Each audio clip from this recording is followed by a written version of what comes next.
texto do Freud produziu repercussões e ressonâncias. Esse texto, na tradição psicanalítica e na tradição filosófica, né, que é importante, talvez, registrar, né, na medida em que ainda esse texto vai ter hoje, na nossa atualidade, repercussões muito importantes, muito fundamentais, né? Só vou citar duas inicialmente, de uma maneira sumária, mas que a gente vai retomar no final dessa apresentação, né? Uma que é o pensamento da Judith Butler, por exemplo, que vai retomar esse texto do Freud para pensar o que ela chama de melancolia do gênero, por um lado, e, por outro lado, para ela pensar, no livro dela intitulado Quadros de Guerra, né? E pela releitura que ela vai nos propor, também a partir desse texto de Luto e Melancolia do Freud, né? A leitura de que o luto não é apenas uma experiência íntima, mas é uma experiência coletiva, né? De maneira que é preciso conjugar um trabalho, o ritual do luto enquanto experiência coletiva e o trabalho do luto singular, né? De forma que a gente teria uma hierarquia social dos que têm direito ou não ao trabalho de luto, retomando aí a velha discussão, né, da Antígona de enfrentar Creonte, né, para enterrar o seu irmão Polinice, né? Então, um lado importante desse debate contemporâneo, um outro lado importante desse debate contemporâneo é a retomada de uma categoria central do eu e o isso, que é a categoria de identificação, né? Realizada por Ernest Laclau, para pensar a constituição do espaço político, do campo político contemporâneo, né? E, evidentemente, que ao retomar a categoria de identificação, ele critica, né, a expansão desmesurada que nós temos na contemporaneidade da categoria de identidade, né, através das múltiplas manifestações multiculturais, né, e como a categoria de identidade impede a construção do que ele chama de uma universalidade e hegemonia contingente. Então, vejam bem a importância dessa categoria do Freud, que ele extrai ali do eu e do isso, e da psicologia das massas e análise do eu, para pensar o espaço político contemporâneo. Tá? Então, são dois exemplos que eu anuncio já, né, da importância atual desse texto do Freud, e das categorias da segunda tópica, né? E de forma que o que eu vou propor para vocês aqui, como eu disse, né, é uma espécie de vai e vem entre o texto do Freud e a sua retomada, a sua releitura ou problematização pela tradição psicanalítica ou filosófica posterior, né? Então, acho que o primeiro ponto importante é situar que a tópica, a dita segunda tópica, a tópica dita estrutural, né, contra a primeira tópica do Freud, né, ela implicou em certos remanejamentos na teoria psicanalítica, né, no primeiro lugar, a problematização da categoria de eu, né, acho que a Maria Rita, o ego, a Maria Rita já tocou nisso aqui, né, mas, de fato, até a introdução ao narcisismo, em 1914, o eu era uma palavra na teoria psicanalítica, né? Mas não era um conceito psicanalítico. Eu acho que o conceito psicanalítico do eu só vai surgir em 1914, né? Com o texto do Freud, Introdução ao Narcisismo, né? Em que o Freud vai pensar a diferença entre autoerotismo e narcisismo, né? De maneira que o narcisismo vai ser a conjunção, a união das diferentes zonas erógenas na constituição de uma totalidade corporal, né, que vai prefigurar essa formulação que a Maria Rita formulou, de que o eu é, antes de mais nada, corporal, né? Então, isso está construído ali no texto do narcisismo, né? E, ao mesmo tempo, o texto do narcisismo ele está estabelecendo a diferença entre fonte da libido e reservatório da libido. Quer dizer, enquanto que a sexualidade perverso polimorfa seria a fonte da libido, o eu narcísico seria o reservatório da libido, a partir do qual o eu investe ou desinveste o mundo do outro, o mundo dos objetos. Tá? Quer dizer, e esse aspecto da diferença entre fonte da libido e reservatório da libido vai aparecer sistematizado no eu e no isso, sob a forma de que o id, ou isso, é a fonte da libido, quer dizer, o id é pulsional, essa é a novidade introduzida pelo eu e o isso, né? Anteriormente, a pulsão, entre aspas, estava fora do aparelho psíquico, né? Enquanto que agora o Freud instala, né, a pulsão no interior do aparelho psíquico, né, sobre a forma do isso, né? A pulsão se transforma, desde o texto do Freud, de 1914, as pulsões de estímulos, né, no conceito fundamental da metapsicologia freudiana, a partir do qual o inconsciente ou recalque são decorrentes, né? Então, essa é a primeira inflexão decisiva desse texto, e essa ideia de que o eu, antes de mais nada, é corporal, é a maneira como Freud sistematiza essa fonte da libido no id, né? E, ao mesmo tempo, o aparelho psíquico é aberto para o outro. Essa é a segunda grande novidade introduzida nesse texto, que foi preparada também no texto do narcisismo, quando Freud começa a tematizar aquilo que se chamam as instâncias ideais, que a Maria Rita destacou bem na leitura que ela faz desse texto, isto é, o eu ideal e o ideal do eu, né? De maneira que essa ideia do Freud, quando ele enfatiza incansavelmente de que a ontogênese repete a filogênese, né? Essa ideia que o movimento psicanalítico dos anos 30, através do Jones, dizia para ele: larga essa bobagem de lado, que isso é biologicamente superado, mas ele insiste em repetir.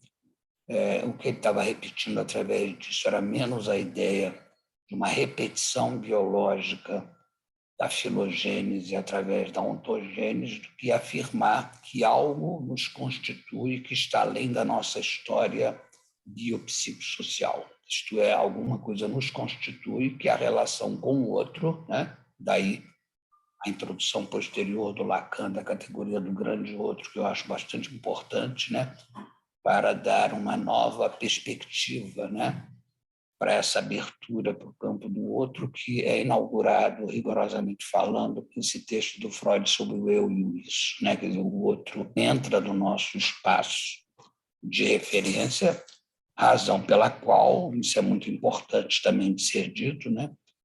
Que esse texto, o eu e o isso, ele se articula, né? Com o texto 921, né? Psicologia das Massas e Análise do Eu, onde o Freud formula de uma maneira importante e brilhante, né, que a psicanálise não é apenas uma psicologia individual, uma psicologia da interioridade, mas ela é, ao mesmo tempo, uma psicologia social, uma psicologia coletiva, por conta exatamente que o psiquismo em psicanálise supõe a relação com o outro, com a alteridade, né?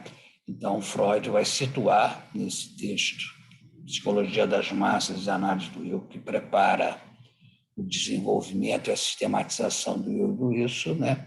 Essa ideia de que o campo psíquico ele se passa na borda, né? Entre o campo do narcisismo, do eu ideal, se vocês quiserem, e a alteridade, isto é, o campo do ideal do eu. Né? Então, é nessa borda, psicologia individual, psicologia coletiva, né?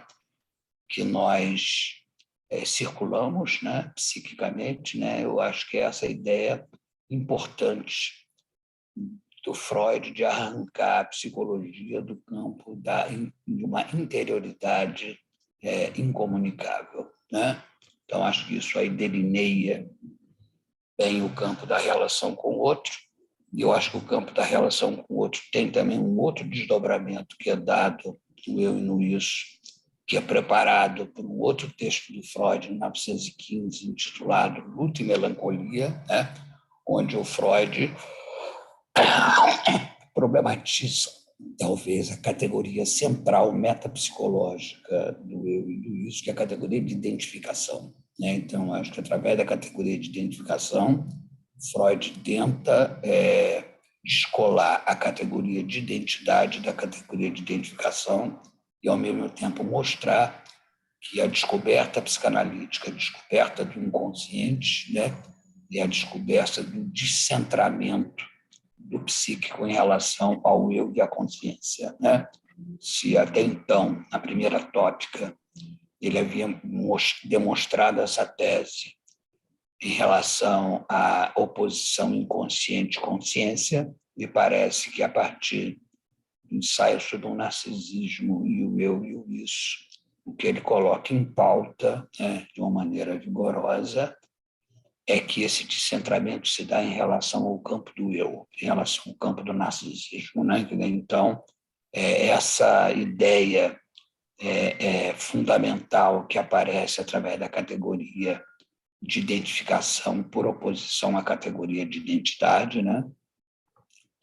E que o texto do narcisismo, o texto do Luto e Melancolia introduzindo a categoria de identificação para além da ideia da identificação histérica, né? E onde o Freud exatamente, a partir do eu e o isso, vai mostrar essa frase magnífica que a Maria Rita citou, né? De que o eu é um precipitado de objetos, é um cemitério de objetos perdidos, de objetos perdidos, objetos mortos, né? Quer dizer, evidentemente que uma perspectiva de releitura de Lacan desse texto, né? Esse eu como cemitério de objetos perdidos remete para o sujeito do inconsciente, não propriamente para o campo do eu, né? Para o campo dessas identificações. Né? Então, vocês veem como, do ponto de vista metapsicológico, né? A ideia de identificação é crucial, né? Nessa nova etapa do pensamento do Freud. Né? A partir de então, nós pensamos em psicanálise a partir da ideia de identificação, né? Tudo aquilo que o Freud, desde os estudos sobre a histeria, chamava dos traços minêmicos, né? Se configura agora no campo das relações com o outro, né? através de esquemas identificatórios, né? Então, é sempre a identificação que está em jogo, né? É sempre através disso que nós escutamos os nossos analisantes, né? É sempre através disso que nós pontuamos as inflexões do sujeito numa experiência de análise, né? De maneira que a identificação é absolutamente crucial, né? Nesse percurso do Freud, né? E é em relação a isso, né, que já nos anos 30, 40, né, nós vamos ter as duas grandes retomadas desse texto do Freud, né, feita pela tradição psicanalítica, né, e elas vão estar interconectadas. Né? A primeira é a maneira pela qual Melanie Klein entra na psicanálise a partir do pensamento do Karl Abraham, em conjunção com Freud, e a Melanie Klein entra na psicanálise através da segunda tópica e através do eu e do isso do Freud. O eu e isso do Freud é a grande referência teórica da Melanie Klein, ao lado, evidentemente, da segunda teoria das pulsões do Freud, que opôs, como Maria Rita chamou a atenção, pulsão de vida, pulsão de morte. Tá? Então, efetivamente, a Melanie Klein, ao criar a dialética dela entre posição depressiva, posição esquizoparanoide, ela está trabalhando com a dimensão propriamente estrutural da metapsicologia dos anos 23, né? Onde ela passa a articular a categoria de identificação de maneira original, né? Identificação projetiva, identificação introjetiva, né? Ela começa a enriquecer o nosso vocabulário, né? Através de uma pormenorização dos processos identificatórios, né? Então, isso é um aspecto, né, importante, né? Ao lado de introduzir, né, as ditas psiconeuroses narcísicas, a esquizofrenia e a psicose maníaco-depressiva como base para pensar o funcionamento do aparelho psíquico, né, se deslocando assim da referência freudiana inicial em relação ao campo da histeria, né? Eu acho que é essa outra novidade que a Melanie Klein introduz na sua retomada do eu e do isso, né, para criar a sua metapsicologia psicanalítica original, né? E um outro autor que nos anos 30, não só ele, mas eu acho que toda a tradição francesa da psicanálise vai entrar na psicanálise pela via da segunda tópica do Freud, né? Então, a rigor, né, deixa uma obra importante, publicada em 1927. Georges Politzer publicou uma obra intitulada Crítica dos Fundamentos da Psicologia, onde ele critica a psicologia clássica, a psicologia das faculdades, em nome de construir o que ele chama de uma psicologia concreta, e nesse particular ele quer rever as grandes escolas da psicologia contemporânea, o gestaltismo, o behaviorismo e a psicanálise, para oferecer para eles elementos fundamentais para criar o que ele chama de psicologia concreta, né? E ele encontra, a primeira obra que ele escreve é sobre a psicanálise, as demais ele não vai escrever, né? Mas o que é interessante nessa obra do Politzer, né? Politzer, é que ele vai criticar, né, todo o movimento inicial da metapsicologia do Freud, né? Onde o Freud cai na psicologia clássica, né? Ao invés do Freud destacar aquilo que, de fato, ele inventou, que é exatamente o campo das identificações a que eu me referi anteriormente. Então, Politzer enfatiza a importância das identificações do Freud, na medida em que o Freud introduz no campo da psicologia aquilo que ele chama do drama humano, né? Em que é a dimensão dramática da vida que deveria ser introduzida através da psicologia concreta, e é isso que Freud introduz destacando o campo das identificações, a começar pelo campo da identificação edipiana, né? Então, vocês veem como o Politzer pega Freud por aí, e eu acho que a retomada do Politzer, de uma certa maneira, vai constituir a maneira como o Politzer retoma o Freud pela segunda tópica, vai marcar a tradição psicanalítica francesa, né? A começar pelo nosso Jacques Lacan. Jacques Lacan é marcado pela leitura do Politzer, né? Politzer é o grande mestre do Lacan, apesar de em nenhum momento ele citar o Politzer, né? Mas vocês vão encontrar a expressão usada pelo Politzer, que é a expressão psicologia concreta, em todos os textos do Lacan dos anos 30, ao começo dos anos 50, né? O caso Aimé, que é a tese de doutorado dele, o texto dele sobre Além do Princípio da Realidade, de 1936, o texto dos Complexos Familiares, de 1938, o texto Agressividade, Psicanálise e Estado do Espelho, que é de 1948, 1949, todos esses textos estão invadidos pela referência do Politzer e pela ideia fundamental de identificação, né? De maneira que o aparelho psíquico do Lacan, tal como ele constitui a partir dos anos 30, principalmente do ano 36, ele é atravessado pela ideia de identificação. O psiquismo é um aparelho de identificações, né? Através do qual o sujeito busca estabelecer a troca da relação com o outro, né?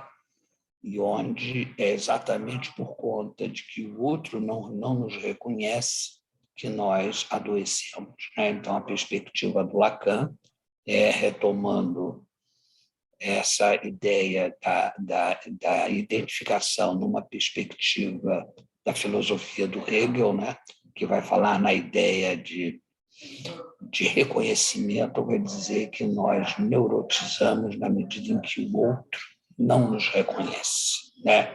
O que é um ponto que toca a nossa experiência identificatória, né? Então, repetindo, Lacan entra na psicanálise desde a sua tese sobre a paranoia pela dimensão da segunda tópica. O Lacan só vai se transformar num leitor da primeira tópica do Freud a partir de 53, com a função em campo da fala e da linguagem em psicanálise. Até então, Lacan só falava a segunda tópica, tá? E mais do que isso, o Lacan também, né, se alimentava do pensamento da Melanie Klein, né? E apesar de não introduzir as duas grandes psiconeuroses, esquizofrenia e neurose e psicose maníaco-depressiva como bases para pensar o psiquismo no lugar da histeria do Freud, o Lacan introduziu, como vocês sabem, a categoria de paranoia, né? E o Lacan vai o tempo todo problematizar a diferença entre inconsciente e o eu, né? E vai fazer a crítica, né, daquilo que começava a despontar já nos anos 30 e começo dos anos 40 na tradição psicanalítica norte-americana, que era a imobilização da categoria de identificação em nome da categoria de identidade pela construção daquilo que se denominou na história do movimento psicanalítico como psicologia do eu. Então, a tradição norte-americana da psicologia do eu vai no contrapé, em oposição àquilo que Freud trouxe de mais inovador no eu e no isso, que é a categoria de identificação, e introduziu na psicanálise a categoria de identidade, né? E a categoria de identidade vai fazer muito, entre aspas, mal ao pensamento psicanalítico posterior, né? E vai fazer muito mal à retomada contemporânea da problemática da identidade. Vocês sabem, nós vivemos hoje num mundo marcado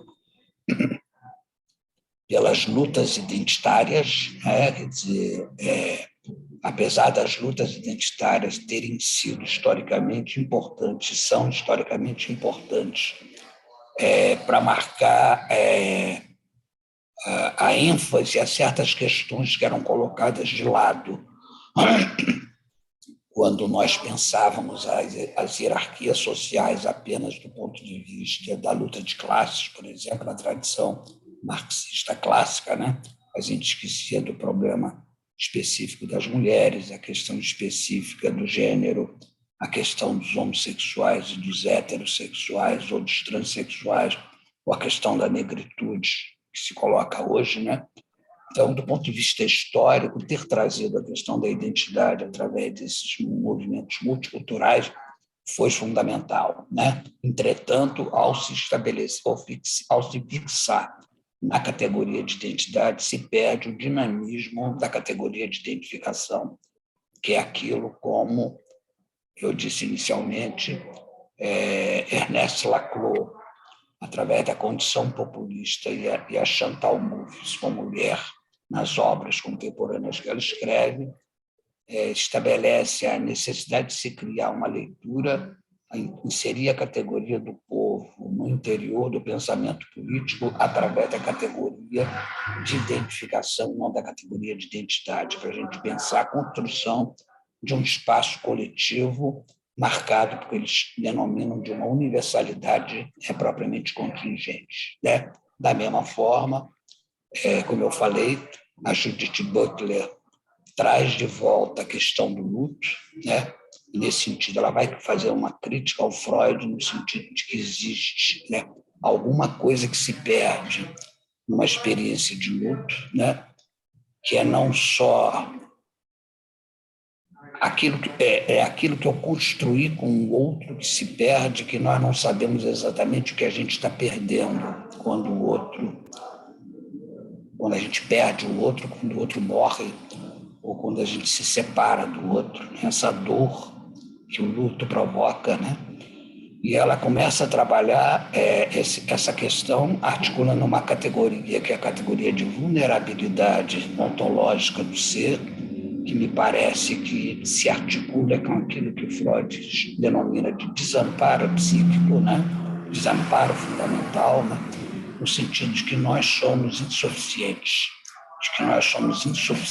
por vocação, que a gente precisa do outro para poder propriamente existir, essa relação com o outro. Então, acho que a Judith Butler renova a reflexão psicanalítica a partir do eu e do isso, para pensar de uma outra maneira o que foi o drama da Antígona e o que é o drama contemporâneo dos processos de luto, na medida em que o luto passou a ser hierarquicamente um processo delegado para as classes ricas e não para as classes populares, né? As classes populares não têm direito ao trabalho de luto, né? A gente vê aqui no Rio de Janeiro como as classes populares são exterminadas diariamente pela polícia, né? E isso não dá direito a elas de fazerem um trabalho de luto, porque essas mortes são transformadas não em morte de cidadãos, mas em morte de bandidos, né? De maneira que a gente tem hoje no Brasil a constituição de uma espécie de melancolização coletiva no plano das classes populares, na medida em que elas não têm direito a poder exercer o trabalho de luto. Então, acho que foi essa contribuição que a Judith Butler trouxe através do eu e do isso, e através da categoria de identificação para pensar as nossas problemáticas altamente cruciais da nossa contemporaneidade. Então, acho que foi isso tudo que essa obra do Freud nos abriu e nos permitiu pensar, para pensar o que se passa hoje no nosso aqui e agora, na nossa existência. Muito obrigado pela atenção de vocês.